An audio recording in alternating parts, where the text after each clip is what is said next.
mengawin-ngawinkan ayat sesuai dengan apa yang kita mau gitu. Ya. Oke, thank you Saudara Mikael. Saya mau tanya dulu nih. Dari penjabaran Saudara ini yang panjang lebar ini, saya mau tanya, tolong jawab ya atau tidak. Jemaat perkumpulan orang-orang yang ada ketika Yesus memberikan mandat kepada Petrus muridnya, apakah jemaatnya itu adalah kumpulan orang-orang yang tidak bersunat? Jawab. Ya, benar. Hah? Orang-orang yang bersunat. Aha, orang-orang yang bersunat. Berarti jemaat pertama Kristen atau bukan? Nah, ini. Oke, lanjut dulu. Nanti saya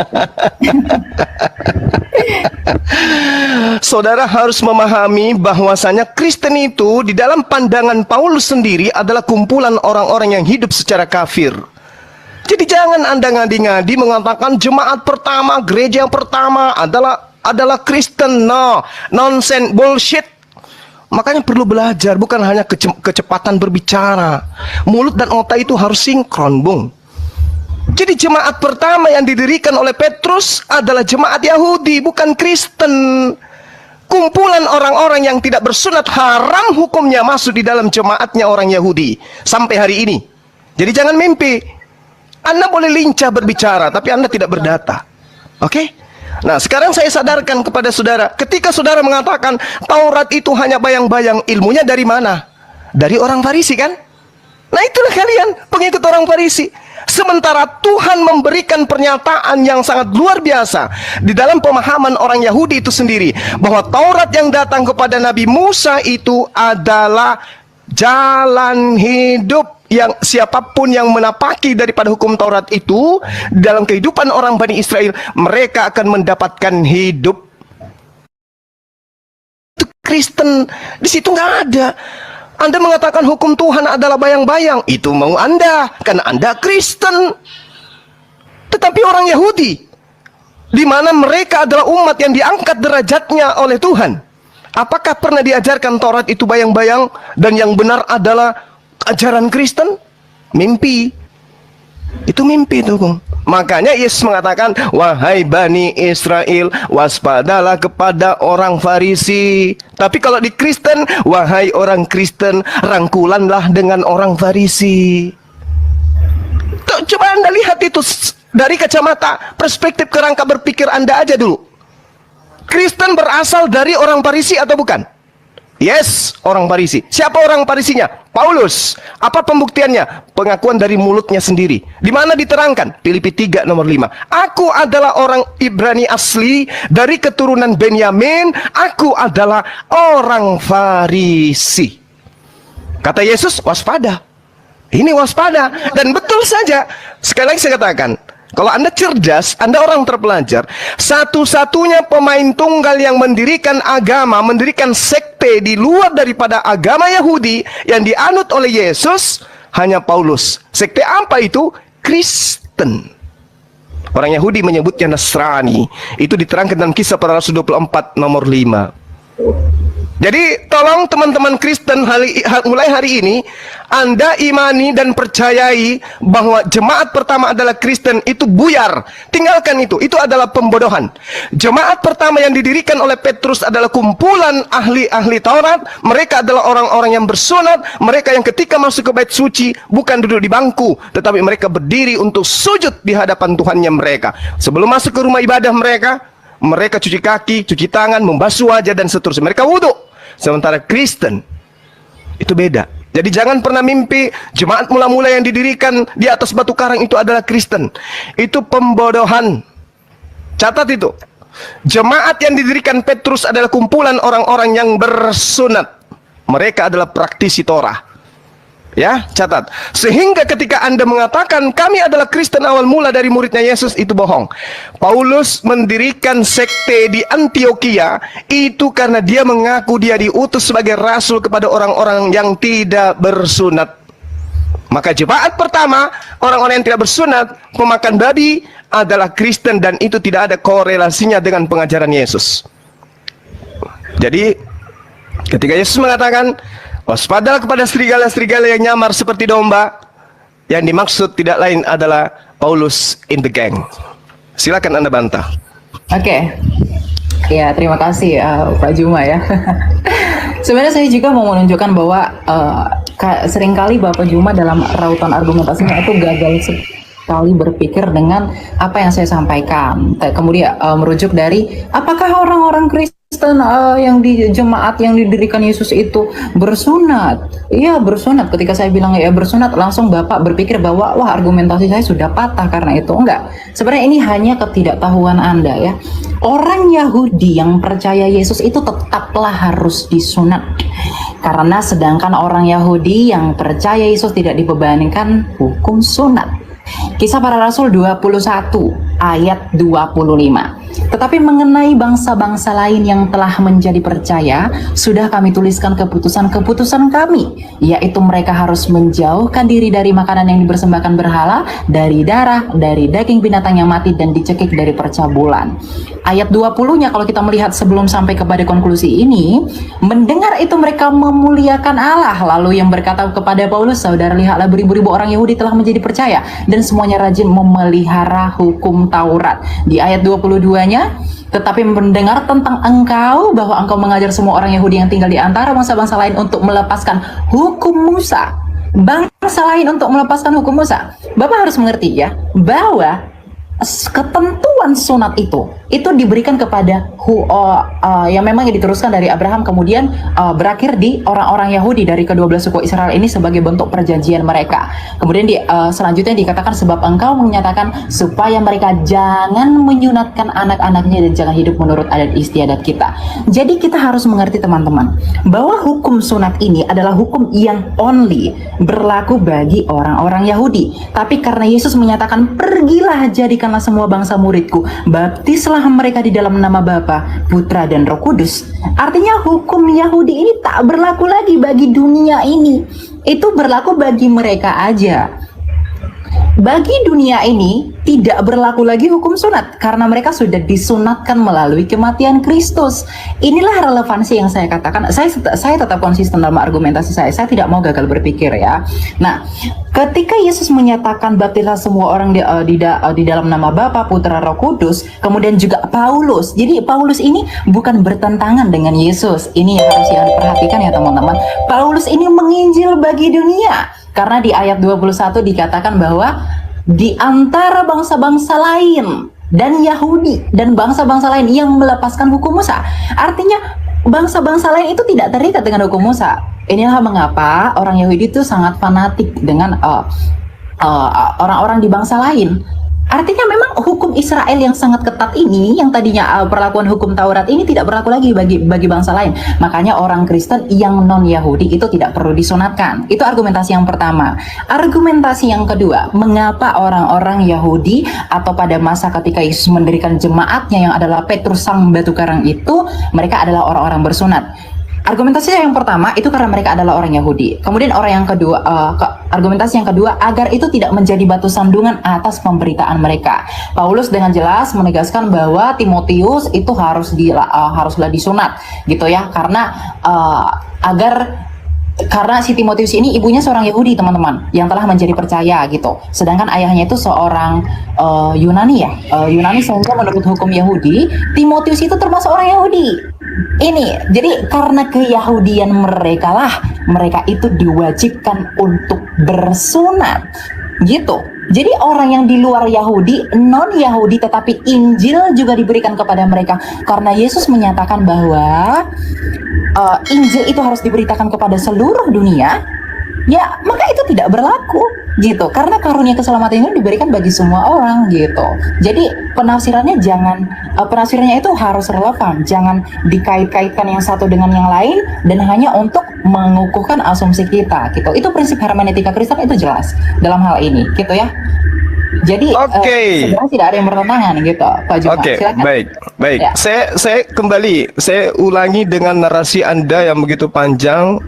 Saya mau tanya kepada saudara, menurut Yesus Injil mana yang harus diberitakan kepada semua bangsa muridnya? Jawab. Apa yang mereka saksikan itu? Semua. Bukan Injil Lukas, Injil Markus, Matius, Yohanes, Surat Paulus. Injil itu bukan satu establishing karena belum ada kanonisasi. Oke, Ya. berarti dengan kata lain bukan kitab saudara. Dengan kata lain bukanlah kitab saudara yang Yesus perintahkan untuk diberitakan. Catat itu. Ya, karena memang itu belakangan dikanonkan. Ya, saya setuju. Oke, sip. Anda sudah akui, bagus. Nah, sekarang gini, ketika saudara mengatakan Taurat itu tidak berlaku untuk bangsa lain lagi, emang Taurat itu pernah berlaku untuk bangsa lain? Memang tidak pernah.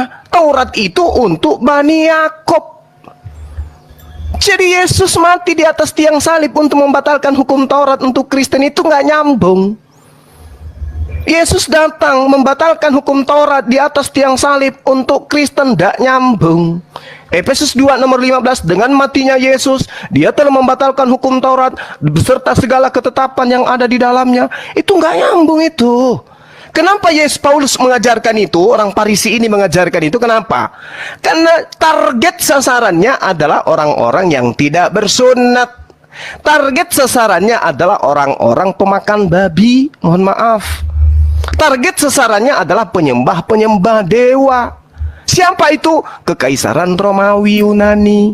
Itu target sasarannya.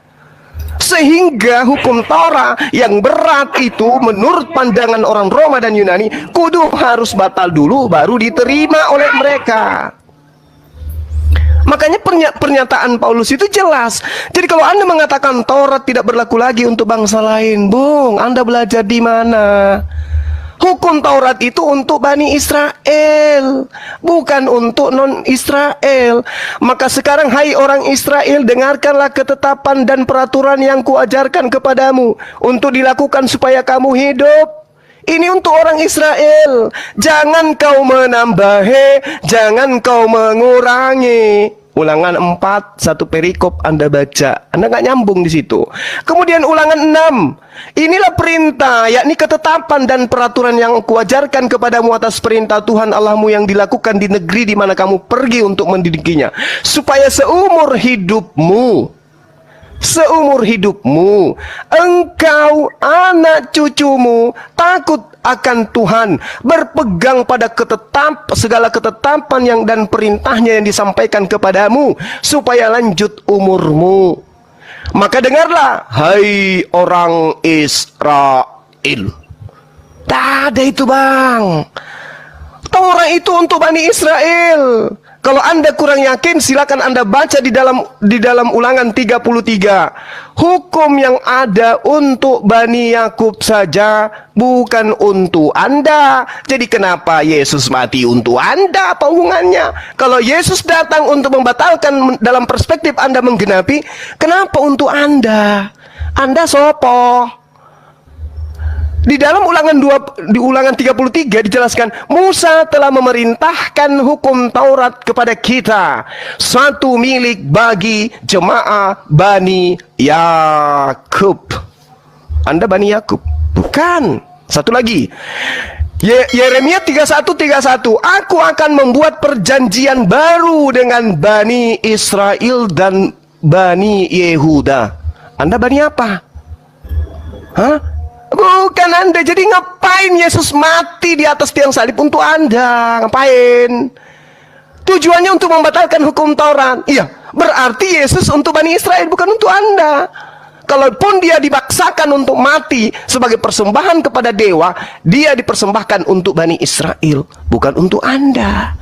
Kecuali Anda benar-benar Romawi dan Yunani yang dihadiahkan konsep Tuhan, dihadiahkan kitab. Baru betul, aku ini adalah Bani Romawi dan Yunani, pengikut Paulus yang meminjam nabi yang datang kepada Bani Israel untuk kami tuhankan. Itu baru betul.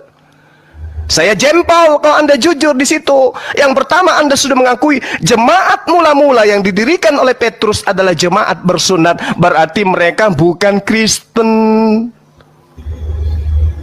Mereka adalah Bani Israel yang percaya Yesus utusan Tuhan, belum terkontaminasi dengan ajaran Farisi. Sedangkan yang di Antioquia murni mutlak absolut pengajaran Farisi. Muncullah Kristen penyembah manusia, dan itu Anda aminkan hari ini. Makanya saya tanya, Injil mana? Injil Lukas? Bukan. Markus? Bukan. Injil yang mana? Ya Injil Yesus. Mana Injil Yesus itu? Baca kitab Anda. Kalau Anda punya Bible, saya ajarin sekarang. Di dalam Yohanes 1 nomor 48, Yesus memanggil Filipus. Filipus, ikutlah denganku. Dia ikut denganku wahai Filipus. Filipus disebut namanya. Ada legalitas dari Yesus untuk Filipus. Lalu kemudian di Kisah Para Rasul 8 di nomor 35, Filipus memberitakan tentang Injil Yesus. Dor. Yang diajarkan oleh Filipus adalah Injil Yesus. Bukan Injil Lukas, Markus, Matius, Yohanes, bukan. Jadi kalau Anda pun memaksakan memberitakan Injil kepada seluruh makhluk, maka berita yang harus didengarkan itu adalah Injilnya Yesus yang dibawa oleh Filipus. Bukan Lukas, bukan Paulus. Sadari itu. Kalau Anda memang benar-benar ingin selamat. Yesus punya Injil sendiri yang diberitakan muridnya Filipus, dan Filipus mendapatkan legitimasi jelas. Sementara Paulus, Lukas, Markus, pengarang Matius, pengarang Yohanes, pengarang Markus itu tidak ada legitimasi dari Yesus. Sementara sumber firman, bahkan kalian mengatakan firman itu adalah sang firman itu adalah Yesus. Sang firman memberikan legitimasi kepada Filipus, bukan kepada penulis Injil Anda. Jadi Injil Anda itu bukan yang harus diberitakan ke seluruh dunia. Simpan itu di peti. Cari Injil Filipusnya, beritakan kepada dunia. Disitulah yang benar. Injil Filipus masih ada sisanya. Yesus menikah dengan istrinya Maria. Silakan. Oke.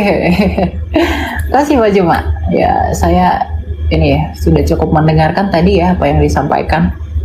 Saya mau bantu yang pertama dulu.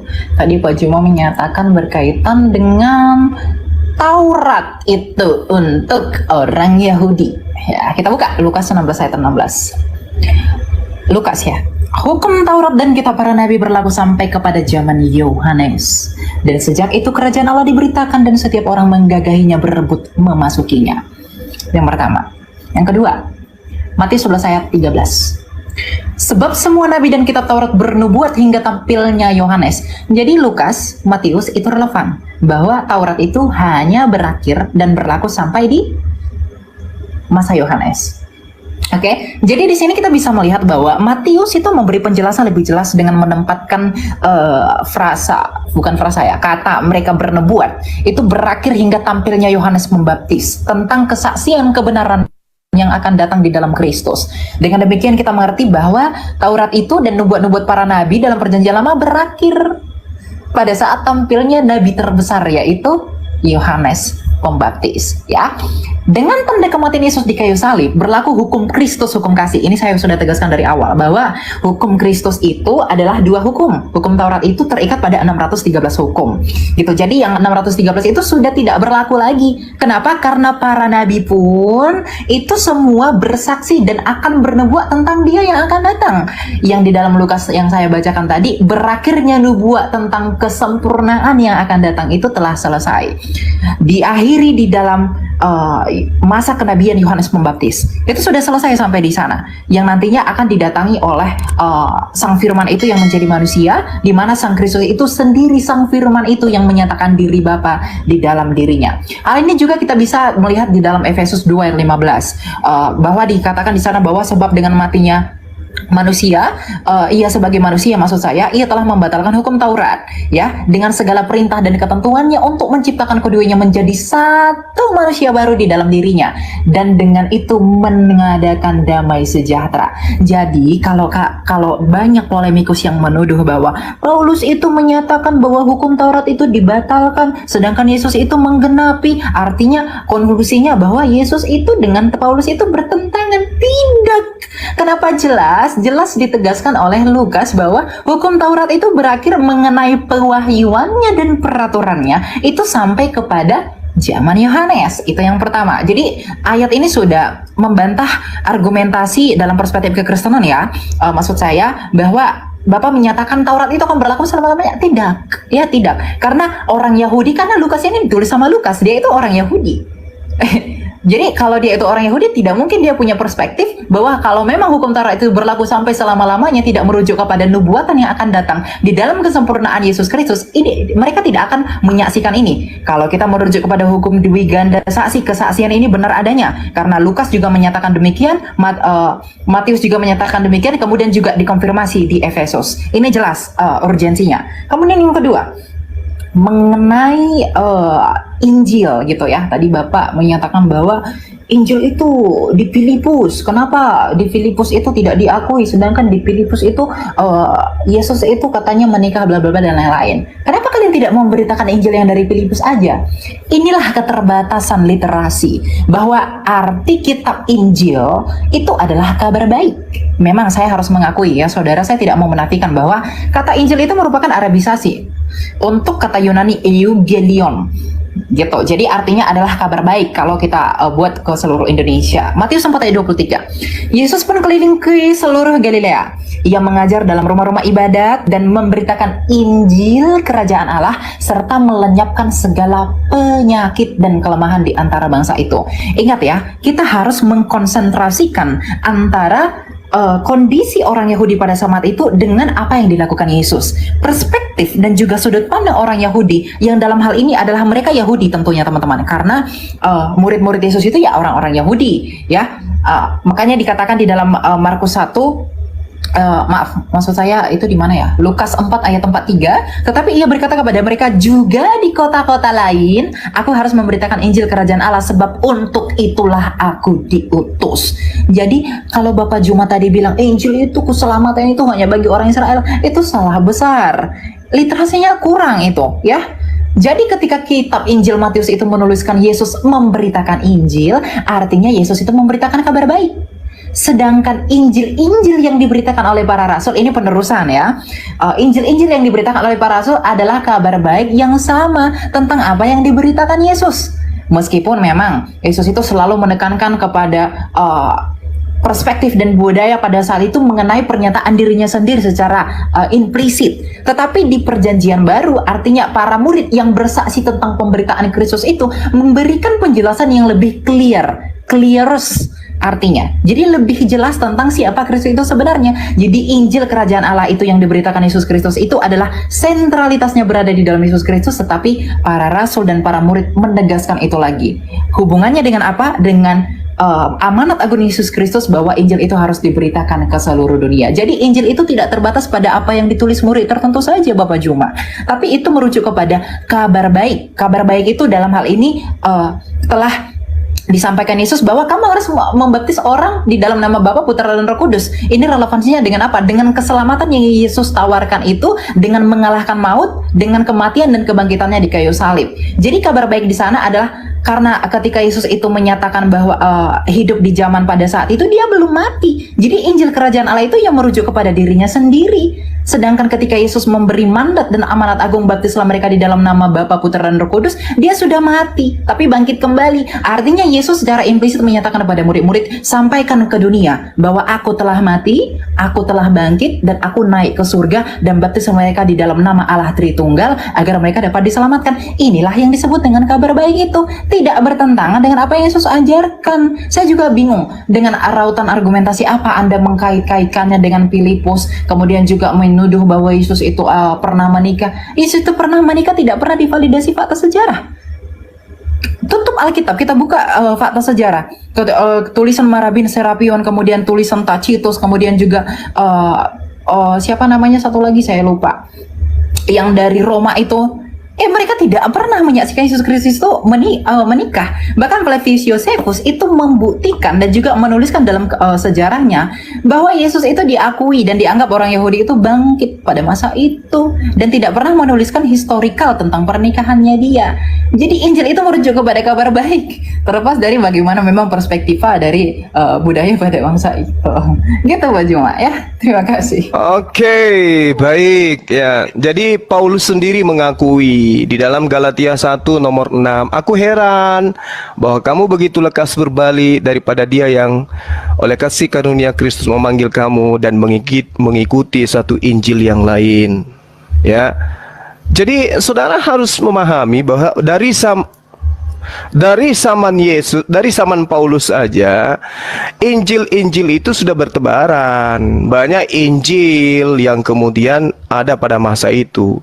Sehingga ketika saudara mengatakan bahwasanya Injil yang Anda maksud adalah yang diberitakan kabar gembira, Paulus yang menorehkan catatannya sendiri mengatakan bahwa banyak Injil lain, ya, banyak Injil lain yang ada pada masa itu. Bukan hanya kitab saudara yang sekarang ini mencari jalan untuk membatalkan hukum-hukum yang datang kepada Bani Israel. Saudara dengan entengnya mengatakan bahwasanya hukum Taurat itu hanya berlaku pada masa Yohanes sampai masa Yohanes. Itu maunya Anda. Ilmu Anda itu Anda dapatkan dari mana? Dari Lukas. Lukas iki sopo? Anda mengatakan Lukas ini orang Yahudi. Data Anda dari